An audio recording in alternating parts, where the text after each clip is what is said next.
जो कि एक सही फैसला था, क्योंकि स्पिनिंग विकेट है और धीरे धीरे ये विकेट खराब होती जाएगी और बाद में बल्लेबाजी करना काफी ज्यादा मुश्किल होता जाएगा। ऑस्ट्रेलिया ने टॉस जीता, पहले बल्लेबाजी करने का फैसला किया। वार्नर और ख्वाजा सबसे पहले ओपनिंग करने आए ऑस्ट्रेलिया की तरफ से। वार्नर 15 रन बनाकर आउट हो गए। ख्वाजा ने 81 रनों की शानदार पारी खेली। लबुशेन 18 रन बनाकर आउट हो गए। स्टीवन स्मिथ बिना खाता खोले यहां पर अश्विन का शिकार हो गए। ट्रेविस हेड ने 12 रन बनाए और पीटर हैंड्सकॉम्ब ने शानदार तरीके से बल्लेबाजी करते हुए नाबाद 72 रनों की पारी खेली। इसके अलावा बात करें कप्तान पैट कमिंस ने 33 रनों का योगदान दिया। भारतीय गेंदबाजी की अगर बात करें, इस वक्त आपकी स्क्रीन पर आपको नजर आ भी रहा होगा, रविचंद्रन अश्विन 21 ओवर 3 विकेट इनके खाते में गए। 57 रन इन्होंने दिए। 4 मेडन ओवर भी रविचंद्रन अश्विन ने डाले और कुल मिलाकर भारतीय टीम ने शानदार तरीके से आज गेंदबाजी की, क्योंकि पहले ही दिन में ऑस्ट्रेलिया को ऑल आउट कर दिया, जिसका श्रेय जाता है यहां पर सबसे बड़ा मोहम्मद शमी को। 14.4 ओवर में 4 विकेट्स इनके नाम रहे हैं और 60 रन इन्होंने खर्च किए हैं। 4 मेडन ओवर इनके खाते में भी गए हैं और इकॉनमी 4.10 की। इसके अलावा बात करें, सिराज ने शुरुआत में ही 10 ओवर कर दिए थे, 30 रन उन्होंने दिए।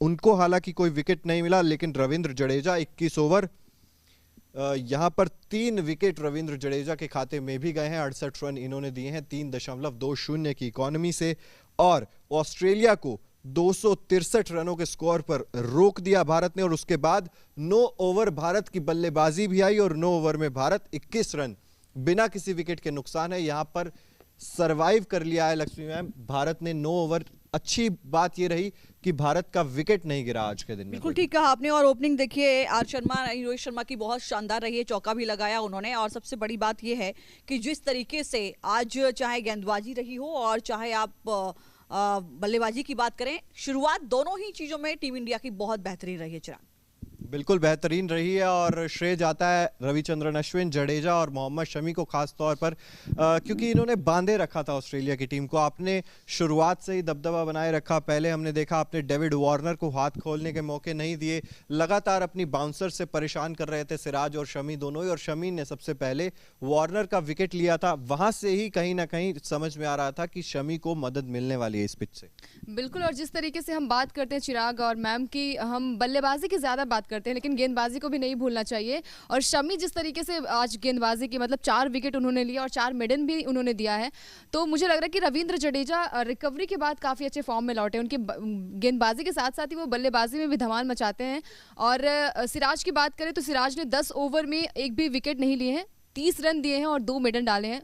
ठीक है, मतलब मुझे लग रहा है कि ओवरऑल अगर बात करें तो उनका भी परफॉर्मेंस उस तरीके से रहा नहीं है, लेकिन 30 रन दिए हैं वो थोड़ा सा कम किया। हो गए थे 10 ओवर इसीलिए थे क्योंकि शुरुआत में ही 10 ओवर कर दिए थे और उसके बाद थोड़ा सा इंजरी का इशू भी आ गया था। लेकिन जितनी भी गेंदबाजी की थी वहां पर बांध के रखा था, ज्यादा रन नहीं दिए ऑस्ट्रेलिया। और दूसरे छोर से इसी वजह से मोहम्मद शमी पूरी तरह से दबाव बना पाए। अक्षर पटेल ने भी गेंदबाजी की लेकिन विकेट नहीं मिला। रविचंद्रन अश्विन काफी ज्यादा इंप्रेस इन्होंने किया है आज। जो गेंदें घूम रही थी वो ज्यादा परेशान नहीं कर रही थी, जो गेंदें सीधी रह रही थी वो ज्यादा परेशान कर रही थी। देखिए, गेंदबाजी की आप बात कर रहे हैं चिराग, तो मुझे यहाँ याद आ रहा है कि अब तक का जो इतिहास रहा है उसमें अगर आप देखें तो ये पहला है कि ऑस्ट्रेलिया सिर्फ एक तेज गेंदबाज के साथ मैदान में उतरा है। ये पहला मौका है, इसको आप कैसे देख रहे हैं?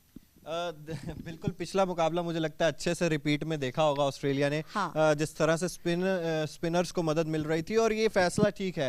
हाँ। क्योंकि इंडियन मीडिया में भी इस चीज की चर्चा चल रही थी कि भाई आप शायद कुलदीप यादव को ऐड कर सकते हैं, आप एक पेसर को कम कर सकते हैं, क्योंकि पेस को इतनी ज्यादा मदद यहाँ पर मिलने वाली नहीं है। हालांकि मोहम्मद शमी ने बिल्कुल एक्स्ट्रा ऑर्डिनरी परफॉर्म करके दिखाया है और ये दिखाया है। मुझे लग रहा है ऑस्ट्रेलिया फंस गई होगी कि भाई आज इस बार हमने स्पिनर ज्यादा खिला लिया, पेस कम रखा है, तो वहां से शमी ने 4 विकेट लेकर दिखा दिए। निश्चित तौर पर देखिए यहां पर ऑस्ट्रेलिया के अगर स्कोर कार्ड की बात करें, एलेक्स कैरी बिना खाता खोले आउट हो गए। 5 गेंदों का सामना इन्होंने किया था और तमाम जो बल्लेबाज थे, मुझे लगता है पीटर हैंड्सकॉम्ब को छोड़ दे या फिर जो दूसरे बल्लेबाज ने रन बनाए हैं, बात करें हम, चाहे लबुशेन भी ज्यादा रन नहीं बना पाए, ट्रेविस हेड भी ज्यादा रन नहीं बना पाए, डेविड वार्नर, स्टीव स्मिथ, हो किसी का बल्ला इतना ज्यादा चल नहीं रहा था। उस्मान ख्वाजा की बात करें, उनका बल्ला चला है और पीटर हैंड्सकॉम्ब का बल्ला चला है। इसके अलावा ऑस्ट्रेलिया की बल्लेबाजी लड़खड़ाती हुई नजर आई थी। बिल्कुल ठीक कहा आपने, बल्लेबाजी पूरी तरह से लड़खड़ाती हुई नजर आई और इसीलिए कॉन्फिडेंस भी आप कह सकते हैं कि टीम इंडिया का इस वक्त हाई नजर आ रहा है।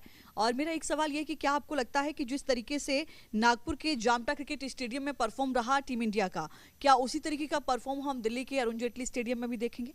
निश्चित तौर पर अंकिता, क्या लगता है जीत मिलने वाली है इस टेस्ट मुकाबले में भी? बिल्कुल मिलने वाली, क्योंकि जिस तरीके से बल्लेबाजी की बात करें या फिर गेंदबाजी की बात कर लेते, सबसे पहले गेंदबाजी की ही बात कर लेते, क्योंकि जिस तरीके से शमी ने विकेट लिए, जडेजा ने विकेट लिए, अश्विन ने विकेट लिए, तो कहीं ना कहीं कॉन्फिडेंस लेवल थोड़ा सा इंडिया का हाई है। और जिस तरीके से गेंदबाजी वो करते हैं और लगातार पहले मुकाबले की बात की जाए चिराग टेस्ट मैच की, तो वहाँ पर भी गेंदबाजी बेहतरीन रही है। तो जीतना तो मुमकिन, मुझे लग रहा है कि नामुमकिन लगता है, हाँ नहीं है। और अरुण जेटली स्टेडियम की बात करें तो वहाँ पर तो मुझे लग रहा है कि बल्लेबाजी के साथ ही चिराग ग्राउंड अच्छा है, मतलब बल्लेबाजी के लिए भी अच्छा माना जाता है। और पहले अगर बात की